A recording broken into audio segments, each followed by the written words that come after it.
Olá, bom dia amigos e amigas, aqui do nosso canal Dica de Hoje. Hoje, sábado, dia que a gente fala um pouco mais sobre macroeconomia e todo mundo sabe que eu sou uma pessoa que estou imaginando que a Bolsa vai acabar subindo bastante e que tem muito para subir, até porque é isso que aconteceu nos últimos ciclos de quedas de juros, só que tem um ponto que está me chamando a atenção e que pode trazer um cenário que ainda é remoto, mas que pode ficar mais possível ao longo do tempo se não for feito nada. Então eu quero aproveitar para já trazer esse ponto aqui. Esse ponto também foi trazido dentro do nosso último relatório do Indicações, além de alguns outros, né? Mas hoje a gente vai tentar trazer esse ponto aqui para a pauta e que vai ser muito importante. Estou fazendo um pouquinho de suspense porque eu vou falar depois da vinheta. Se você costuma gostar dos nossos vídeos, curta o vídeo, se inscrevam no canal e logo depois da vinheta a gente já começa.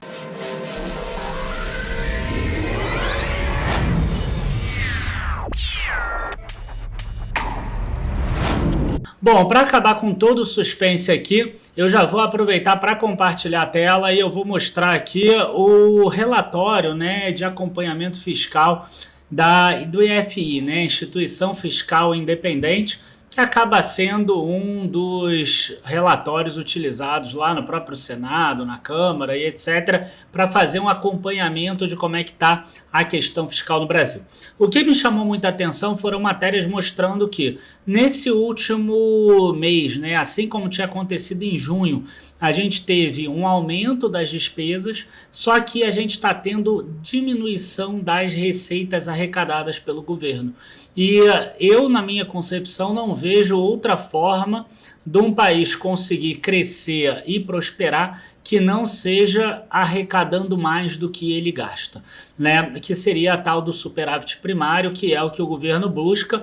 Inclusive, essa semana foi votado já na Câmara, depois de voltar do Senado, o arcabouço fiscal, mostrando exatamente os pontos em que serão as metas do governo. Se ele bater essas metas, ele pode gastar um pouco mais. Se ele não bater essas metas, ele tem que gastar um pouco menos. Não é o meu objetivo falar sobre arcabouço fiscal. Já fiz vídeos anteriormente, não mudou muito assim, o vídeo continua atual, aquele anterior. Então vamos mostrar um pouquinho do que está acontecendo aqui nesse relatório de acompanhamento fiscal, aqui tentando mostrar sempre as imagens principalmente, né? E eu vou aproveitar para botar aqui, ó, cenários para o resultado primário de 2024.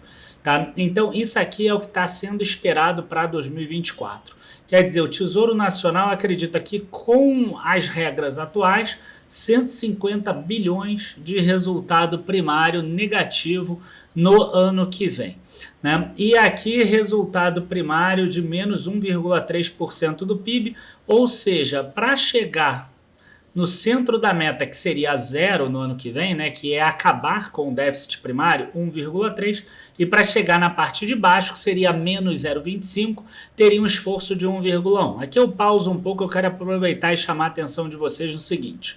O governo, ele tem determinados gastos. Alguns desses gastos são obrigatórios, na verdade a maioria deles, como vocês vão ver.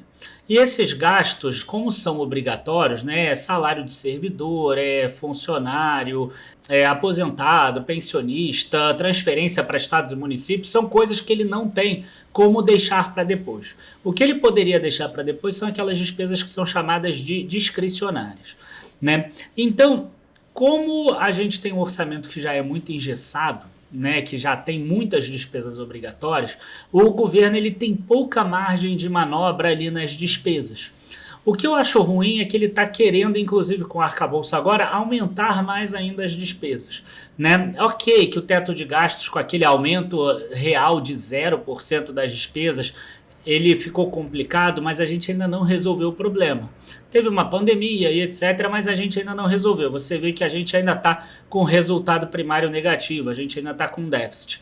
Então, esse esforço todo vai ter que vir ou de crescimento da economia, que aí aumenta a receita, ou vai ter que vir de aumento de arrecadação. E é mais ou menos isso que a gente vai trazer aqui. Mas por que isso é tão importante? Porque o governo, ele acaba tendo gastos, como eu falei, e ele tem receita que vem dos impostos, taxas, contribuição, royalties, participação governamental, dividendos que ele recebe, lucros de estatais, vendas, concessões, enfim, um monte de coisa, ele pode gerar retorno, pode gerar um caixa suficiente para ele conseguir custear essas despesas. Sempre que você gasta mais despesa do que você tem de receita, o que acontece é que você, na verdade, está piorando o futuro do país e você está tentando trazer para agora alguma coisa nova. Porque no fundo é isso que acontece, né? O que acontece com a tua vida quando você toma uma dívida e você, para comprar um apartamento, por exemplo, aquele apartamento que com fruto do teu esforço você só conseguiria comprar daqui a 5, 10 anos, você compra hoje. Em compensação, você abre mão de ter um futuro melhor porque você passa a ter essa dívida. Talvez esse apartamento, ok, se valorize e vale a pena em relação ao custo da dívida que você está tendo. Às vezes você pode botar assim, mas eu teria que pagar aluguel, não sei o que, faz sentido. Tá? Assim como o governo também, ele pode pensar assim, poxa, mas a gente tem que dar uma condição melhor para a população e etc. Como está a atual segurança, a economia pode não crescer. Então, enfim, a gente tem alguns motivos que podem querer fazer com que traga isso para frente. Só que cada vez que você traz para frente, esse custo adicional, ele é financiado por uma dívida. E essa dívida vai ser paga no futuro. Então, sempre que a gente pensa assim, eu também acho que tem que aumentar a despesa, tem que pensar assim, os nossos filhos vão pagar isso no futuro. Assim como quando aumentou lá atrás, com os nossos pais, a gente está pagando agora, né? Então, esse é o grande ponto. Na hora que a gente passa a ter receitas maiores do que despesa, a gente passa a ter um cenário em que a gente vai reduzindo o percentual da dívida em relação ao PIB. Mesmo que tenha pagamento de juro ao longo do tempo, o risco do Brasil vai caindo, aí esse custo da dívida ao longo do tempo vai diminuindo e isso o Brasil já conseguiu. Para você ter uma ideia, o Brasil ficou de 1999, se eu não me engano, até 2014, até 2013, tá? Com superávit primário.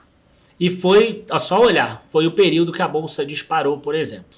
Tá? Então, por isso que eu trago esse assunto para cá. Então, vamos agora dar uma olhada nos números aqui. Esse aqui é a evolução em 12 meses do resultado primário do governo central.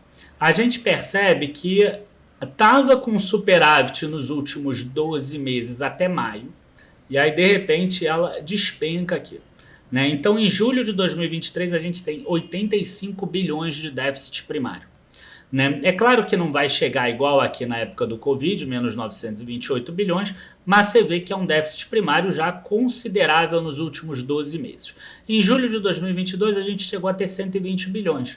Então teve um aumento aqui que também deve ter vindo de alguma coisa não recorrente e que agora saiu. Então é importante a gente analisar também com parcimônia isso. Tá? Então nem vou olhar muito esse gráfico não, mas a questão é, o que o governo federal está imaginando é que a gente vai ter um déficit primário de 145 bilhões. Essa foi a revisão. E a revisão está vindo para baixo. Né? A projeção no bimestre anterior era 136 bilhões e agora 145 bilhões. Por quê? Porque pelo lado da despesa teve uma revisão para cima de 7,2 bilhão. Né? Em função de apoio financeiro a estados e municípios, tá? Mais aqui gastos com previdência social, mais gastos com subsídios, subvenções e proagro, tá? Enquanto isso a receita líquida foi revisada para baixo em 2 bilhões. Então a gente tem hoje uma redução de receita e a gente tem um aumento de despesa nas projeções. Né, o que leva a gente a ter uma piora nessa situação fiscal do Brasil. Aí a gente vai aqui para a parte das receitas. Né? A gente já deve ter visto aí nas manchetes e tudo que a economia do Brasil está crescendo, né? 2 ponto alguma coisa por cento nesse ano, e a gente tende a imaginar que isso significa que vai ter um aumento das receitas que existem no governo. Quando a gente olha aqui, mesmo as receitas administradas, né, pela Receita Federal do Brasil, aqui exceto as receitas do Regime Geral de Previdência Social, a gente tem uma queda de 1,9%. nos primeiros 7 meses, de janeiro a julho de 2023. Esse número estava até positivo em meses anteriores e agora ele passa negativo. Por quê? O que aconteceu? Né? As receitas administradas do governo caíram 1,9% em termos reais. À exceção do imposto sobre a renda, cujos recolhimentos subiram 0,7%, os demais tributos apresentaram queda, especialmente a contribuição social sobre o lucro líquido. Outra coisa, o IRPJ, que é o Imposto de Renda de Pessoa Jurídica, registrou contração real de 7% no acumulado do primeiro semestre desse ano, né, de 2023. Em linhas gerais, o comportamento das receitas reflete a desaceleração da economia doméstica, como atestam informações do IBCBR do Banco Central, por exemplo. Tá? Então aqui mostra o seguinte: imposto de renda e contribuição social sobre o lucro líquido são impostos que não são cobrados sobre a venda, são impostos que são cobrados sobre o lucro. A gente percebe que as empresas lucraram menos. E esse é um ponto de atenção, é um ponto que é importante pra caramba de atenção. Agora, chama atenção quando a gente olha aqui essa queda de 30,9%. É claro que veio depois de uma alta de 52%, então a comparação aqui é grande. Mas o que é esses outras receitas aqui? Bom, essas outras receitas ali são as receitas não administradas pela Receita Federal do Brasil, registraram queda de 30,9% no período. E lembrando que sempre é queda ou aumento real, tá? Já é descontada a inflação. Tudo que eu estou falando aqui é real. Essa redução, por sua vez, é explicada pelos recolhimentos de dividendos e participações. O governo recebeu esse ano menos 18,9 bilhões em 2023, além de exploração de recursos naturais, são menos 16 bilhões. Claro, né, o preço do petróleo caiu, isso aconteceria com qualquer um. É importante que a gente diga o seguinte, né? É bonito a gente ver a Petrobras, por exemplo, querer investir, querer crescer e etc., em relação ao que ela fazia no passado, que era só exploração. Eu acho que o ponto do ano passado não era bom, né? Que é o fato de você pegar tudo para dividendo, explorar até acabar aquele petróleo, sem fazer nenhum investimento mais relevante, em valores mais agregados, que eu quero dizer. É claro que tinha mais investimento para explorar mais e para tirar mais do solo, assim como eu também não acho bom se migrar para o outro lado, abrir mão da rentabilidade em troca de conseguir fazer o máximo de investimentos possíveis. Tá? Mas é importante que a gente tenha em mente que a política do ano passado aumentou o lucro, até por causa do crescimento do preço também, e fez com que o governo recebesse mais dividendos. Isso ajudou, inclusive, naquele superávit primário do ano passado, né, que foi o primeiro ano de superávit primário desde 2013, né, que eu acho que foi 2013 ou 2014. Então, esse aqui é um ponto também de atenção. Então, teve redução de receita, que já era esperado, que iria cair de qualquer jeito, porque teve queda de lucro e teve queda de distribuição de dividendo. Com isso, teve queda do preço do barril do petróleo. Então, o governo ele ganha muito dinheiro com relação a isso. Para vocês terem uma ideia, o Brasil recebeu menos em royalties, participação de governo, 16 bilhões em 7 meses. Esse número deve fechar perto de 30 bilhões, mais ou menos 28 bilhões, né, em 12. Isso porque caiu de 100 para 79. Lá em 2018, 2019, o preço do barril do petróleo girava em torno de 50 a 60. Se isso cair, ainda pode ter mais uma desaceleração de crescimento de receita aí para a gente ver, tá? Então, é importante que a gente tenha isso de olho também. Esse aqui foi um dos grandes motivos que fizeram a receita do Brasil cair e aumentar aquele déficit também. Agora, a gente tem que passar para a parte das despesas. E a gente consegue perceber aqui nas partes das despesas, né, e tirando aqui a época de Covid, obviamente, né, porque teve mais despesa mesmo, porque a população ficou sem trabalhar, a gente precisa olhar esse finalzinho aqui. Olha como é que aumentou aqui esse finalzinho. E esse indicador aqui, ele mostra exatamente isso. Na comparação em 12 meses, a despesa primária alcançou 18,1% do PIB em abril, 18,2% em maio, 18,3% em junho, 18,7% em julho. Tá? E o que aconteceu em maio? O reajuste concedido ao salário mínimo e ao funcionalismo, assim como a intensificação nas emissões de benefícios da Previdência Social. Tá? Então, isso aqui já fez aumentar as despesas. Então, isso é um pouquinho do que a gente está vendo nesse ano. O que a gente está vendo nesse ano? A gente está vendo um cenário pressionado, e eu nem vou botar culpa no governo por causa do cenário externo, tá? E que está fazendo o preço de commodities caírem, está fazendo reduzir aí a participação do governo, ok? Está reduzindo o lucro das empresas, que está fazendo cair também o rendimento das empresas ali, os impostos. Então está tendo uma queda real de receita, mas em compensação a gente está tendo um aumento de despesa a qualquer custo. Né? E por que a gente está conseguindo esse aumento de despesa? Né? Não tem o teto de gastos, não tem lei de responsabilidade fiscal, só que a gente tem despesas que estão fora disso, são essas obrigatórias com controle de fluxo. Né? E aqui entrou a tal do Auxílio Brasil, né? Entrou aquele pagamento de R$ 600 por família. Então você vê que dentro dessa despesa aqui, esse foi um aumento de 38%. Você vê que saiu de 79 bilhões para 125 para 181. Quer dizer, se o Brasil tivesse crescido essa despesa aqui, o dobro da inflação, seria 79, sei lá, 100, porque a inflação foi alta, e agora estaria em 110, por exemplo. Praticamente zeraria, né, esse problema de déficit. Mas eu também não vou me meter aqui se faz sentido o Auxílio Brasil, se não faz, e etc. A grande questão é, a gente tem aqui um grande problema, né? A gente tem uma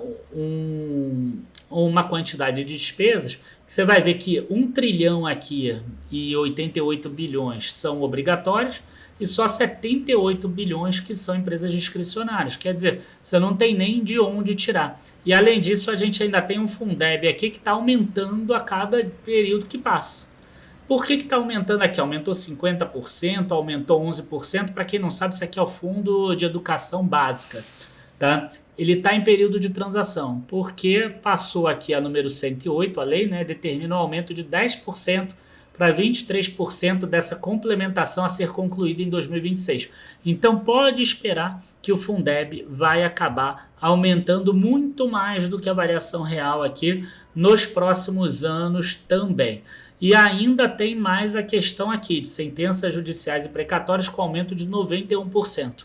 Um ponto que é importante a gente sempre deixar claro é o seguinte: tem precatórios aqui em benefícios previdenciários da Receita Geral da Previdência Social também. Tá? Inclusive eles chegam a citar aqui, ó, teria sido 4,8% aumento real e não 6,6% caso fossem descontados os pagamentos de precatórios. Aqui, ó, seria 4,8 de aumento em vez de 6,6. Então teve mais uns 10 bilhõezinhos aqui também. Então a gente tem um governo, né, que é muito engessado e já é muito engessado há muito tempo, com poucas despesas discricionárias. O modelo anterior do teto de gastos, ele tinha lá os seus defeitos que fazia com que o país não conseguisse crescer tão rápido assim, afinal ele obrigava você a segurar gastos e tem alguns momentos que o Estado precisa fazer os investimentos, porque senão a iniciativa privada não vai fazer. E por outro lado, você não conter gasto e você aumentar a despesa também é uma situação muito ruim. Né? Então, é claro que o ideal seria que tivesse um equilíbrio. Para quê? Para que conseguisse crescer a economia e aí sim você teria essa situação. Por que eu falei que é um ponto que está me chamando a atenção? Pelo seguinte, se o Brasil continuar com déficit o tempo todo, o Brasil não vai conseguir crescer, as ações na Bolsa vão crescer marginalmente e vai ter um monte de gente que vai falar que o CDI ganha da Bolsa, é óbvio, né? Porque se o Brasil não cresce e vai tomando mais dívida, o credor vai querer cada vez juros maiores para conseguir continuar suprindo essa dívida. Né? Se o Brasil ele andar bem, igual aconteceu ali de 99 até 2012, 2013, você vai ver que a Bolsa saiu e subiu 1000%, por exemplo, naquele período. Isso eu estou falando de Ibovespa, tem empresa que subiu 50.000%. E aí você passa a ter a inversão disso. Então, para mim, é muito importante por causa disso. Eu não estou preocupado com questão política nem nada disso. Eu estou preocupado se a Bolsa vai conseguir subir ou se ela não vai conseguir subir. Tá? Então, esse aqui é um ponto que é vital. E aí, qual é o grande foco do governo agora, né, para conseguir reduzir esse déficit? né? Você tem duas formas básicas de você reduzir déficit. Ou você reduz despesa, que como a gente já viu aqui é um monte de despesa obrigatória. Então você teria que reduzir valor de aposentadoria, de pensão ou de servidor e etc. E a gente sabe que esse governo é o contrário, né? Eles querem inclusive aumentar, fazer aumento real disso tudo. Ou senão você vai aumentar a receita. Aumentar a receita, ou você vai aumentar a carga tributária, ou a economia tem que crescer num ritmo que compense esse aumento de despesa. Então você vai aumentar 2% real, se o teu PIB crescer 5%, 6%, você consegue controlar isso. Né? E é o caso que o Brasil não vai conseguir. Tanto aqui mesmo mostrei hoje que a expectativa é 1 ponto alguma coisa, né? Aqui nesse relatório. Então, o que a gente deve ter? A gente deve ter crescimentos de despesa acima da inflação e a gente deve ter crescimentos do PIB abaixo desse crescimento de despesa. Logo, a tendência é que a receita cresça abaixo da despesa. Então, vai precisar criar novos, né, como é que fala? Vão precisar criar novas formas de arrecadação. Essas formas de arrecadação vão ser votadas, a gente já viu aí uma reforma tributária de simplificação, que eu já fiz o vídeo, deve entrar aí tributação de dividendos, apostas esportivas, talvez offshore, talvez a questão de subsídio do comércio ali do varejo, pode ser que entre a questão da isenção de $50 para quem compra e-commerce no exterior, pode ser que entre um monte de coisa que já está aparecendo aí. Né? Mas a grande questão é, o governo está com sede de arrecadar e a gente sabe que à medida que vai arrecadando mais, você vai contraindo a atividade econômica. Afinal, o mercado ele vai precisar ter retornos cada vez maiores nos investimentos para compensar toda essa fome e o pior, né? Sem saber o que vai acontecer no futuro. Né? Quem é que vai fazer um investimento hoje sem saber se o negócio dele vai aumentar a tributação ou não, né? Qual vai ser o retorno que eu posso calcular? Não, entendeu? Então, fica um pouco mais complicado. Então, é o seguinte, isso aqui é um problema que não deve acontecer nos próximos 2 anos. O Brasil consegue rolar a dívida, tem problema ali de déficit, etc. Isso o Brasil já vem carregando aí há 7, 8 anos. Tá? Eu não acredito que o mercado vá precificar isso agora. Tá? Então a gente vai ter um cenário de queda de juro, provavelmente a gente vai ter uma melhora da economia, a gente vai ter um crescimento dessas empresas, mas eu tomaria um certo cuidado com parte da carteira, pega bem a tua alocação, não deixa de botar uma parte em renda fixa, uma parte no exterior, uma parte em empresas exportadoras, porque a situação fiscal do Brasil está deteriorando a cada mês desde maio. Tá? Então, desde maio, a gente começa a ver que aumento de despesa, redução de receita, aumento de despesa, redução de receita. Esse ponto é um ponto que tem me chamado muita atenção e eu tenho colocado lá todos os meses dentro dos nossos relatórios do Dicações, né? Porque o último relatório de cada mês eu faço, dentro do relatório, eu escrevo um cenário macroeconômico e eu também, esse mesmo cenário macroeconômico, eu coloco na carta do fundo, do Lave Dicações, né? O fundo que a gente tem em parceria com a Lave. E aí a gente tem tomado bastante cuidado com essa questão do resultado fiscal do Brasil. Se passarem todas essas tributações novas, é claro que vai dar um alívio, né? E o Brasil talvez consiga chegar no superávit primário. Mas é importante a gente ficar de olho o que pode acontecer com isso. Volto a dizer, não é para curto prazo, continuo acreditando em bolsa 140, 150 mil pontos aí num cenário breve, mas é um ponto já de atenção, porque eu sempre falo, né, tem aqueles ganhos que são seculares, estruturais, igual aconteceu de 2003 a 2007, né, porque o Brasil estava realmente tinindo ali, ele estava muito bem ali naquele momento, mas tem aqueles ganhos que são aqueles, né? Igual 17 a 19, cresceu ali 30% em um ano, 20 e pouco e 15, aí depois vai e cai de novo, né? Então tem que tomar um certo cuidado. Existem alguns ganhos que são seculares, que vão fazer você mudar de patamar. Você vai ver a bolsa em 5 anos, 6 anos subir 800%, 700%, 500%. Né? Agora, tem outros ganhos que são aqueles que eu chamo de voo de galinha, que aconteceu de 17 a 19.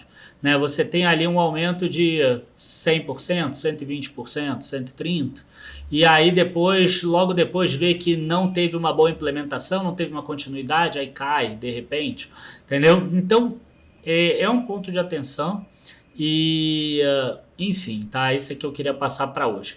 Eu queria agradecer a todos, abraço, bons investimentos.